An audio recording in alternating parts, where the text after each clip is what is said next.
दोस्तों, आज की कहानी एक अमीर सेठ की है जिसके पास बहुत सारा पैसा था। बहुत सारे नौकर चाकर थे। करने के लिए कुछ काम नहीं था क्योंकि काम तो उनका पहले से ही हो जाता था। सेठ जी आराम किया करते थे। बहुत सारा वक्त उनके पास था। एक दिन वह बैठे थे तो उन्हें यह ख्याल आया कि पता करते हैं कि मेरे पास कितनी जायदाद है। इसके लिए उन्होंने एक अकाउंटेंट को बुलाया और उससे कहा कि 7 दिन का वक्त मैं तुम्हें देता हूँ, एक रिपोर्ट बना कर लाओ और बताओ कि मेरे पास कितना व्यापार है, पैसा है, ज़मीन है। अकाउंटेंट गया और 7 दिन बाद वापस आया, लेकिन उसके हाथ में कोई रिपोर्ट नहीं थी। सेठ जी ने कहा, रिपोर्ट कहाँ है? अकाउंटेंट ने कहा, सेठ जी, मैंने सारा हिसाब किताब कर लिया है। आपके पास इतना पैसा है कि अगर आपकी 7 पुश्तें हाथ पर हाथ धरकर भी बैठ जाएंगे तो पैसा ख़त्म नहीं होगा। आपकी 7 पुश्तें आराम से मलाई मारकर ज़िंदगी जी सकती हैं। इतना पैसा है आपके पास। सेठ जी खुश हो गए और उन्होंने अकाउंटेंट को कहा कि तुम आराम से 10-15 दिन ले लो और एक रिपोर्ट बनाकर मुझे दिखा देना कि कितना पैसा है, ज़मीन है, व्यापार है और अब तुम जा सकते हो। अकाउंटेंट चला गया। जैसे ही वह सेठ जी के घर से निकला, सेठ जी के दिमाग में दूसरा सवाल आया और वह सोचने लगे कि 7 पीढ़ियों का पैसा तो हमारे पास है, यह तो अकाउंटेंट ने बता दिया, लेकिन 8वीं पीढ़ी का क्या होगा? यह बातें सेठ जी के दिमाग में घूमने लगी। सेठ जी का मन नहीं लग रहा था। अपने पोतों के साथ वह पहले खेलते थे, लेकिन अब उन्हें यह भी अच्छा नहीं लग रहा था। सेठानी जी से भी बात नहीं कर रहे थे। सेठानी जी ने पूछने की कोशिश की, लेकिन बता नहीं रहे थे।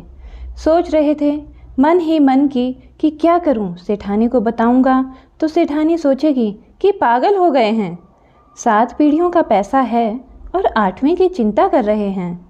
लेकिन सेठ जी के दिमाग में वह सवाल ना चाहकर भी बार बार गूंजने लगा।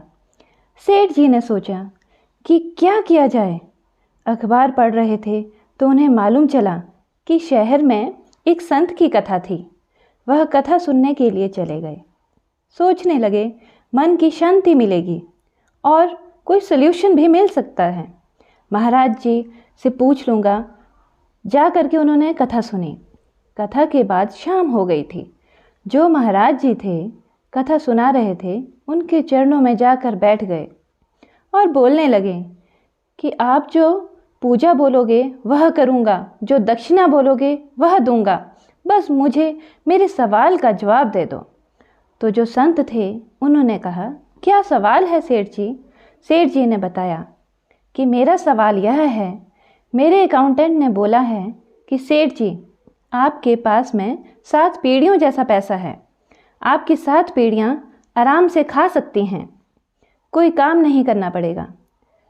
आराम करेंगी फिर भी वह आराम से जी सकती हैं। आपको परेशान होने की ज़रूरत नहीं है।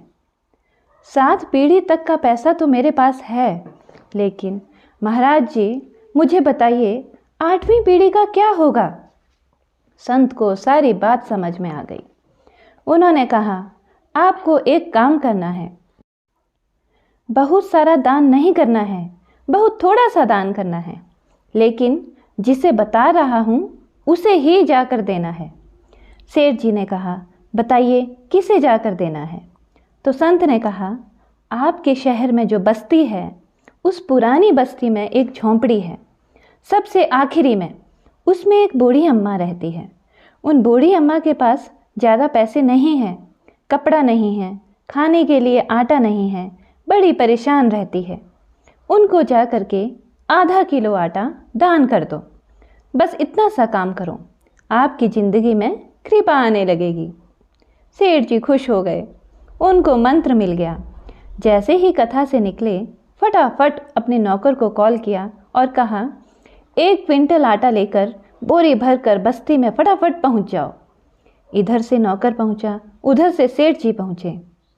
सेठ जी उस रास्ते पर चल दिए जो संत ने बताया था। झोंपड़ी मिल गई। झोंपड़ी का दरवाज़ा खटखटाया।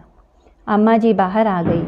जैसे ही अम्मा जी बाहर आई, सेठ जी चरणों में गिर गए।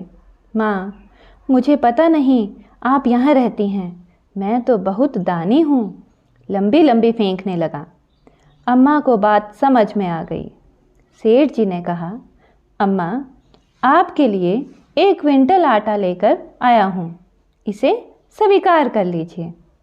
क्या करूँगी बेटा, मैंने तो आज खाना खा लिया है, मुझे भूख नहीं है।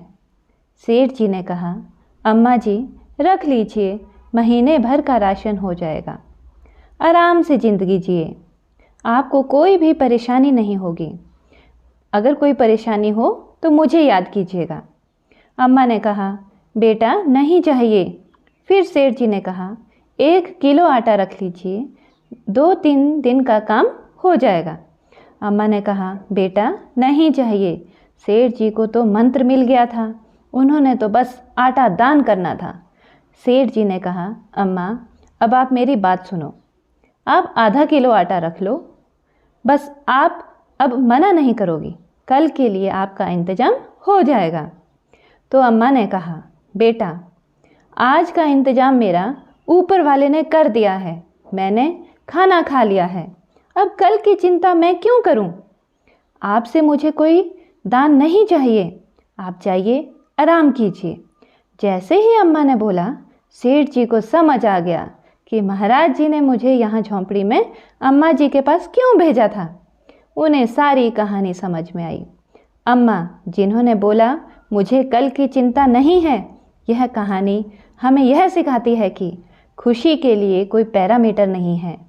खुश होने वाला इंसान दाल चावल खाकर भी खुश हो जाता है, और जिसे खुशी नहीं मिलती उसे पनीर खाने के बाद भी खुशी नहीं मिलती। तो दोस्तों, कहानी कैसी लगी आपको कमेंट करके ज़रूर लिखिएगा और चैनल को सब्सक्राइब ज़रूर कीजिएगा। धन्यवाद।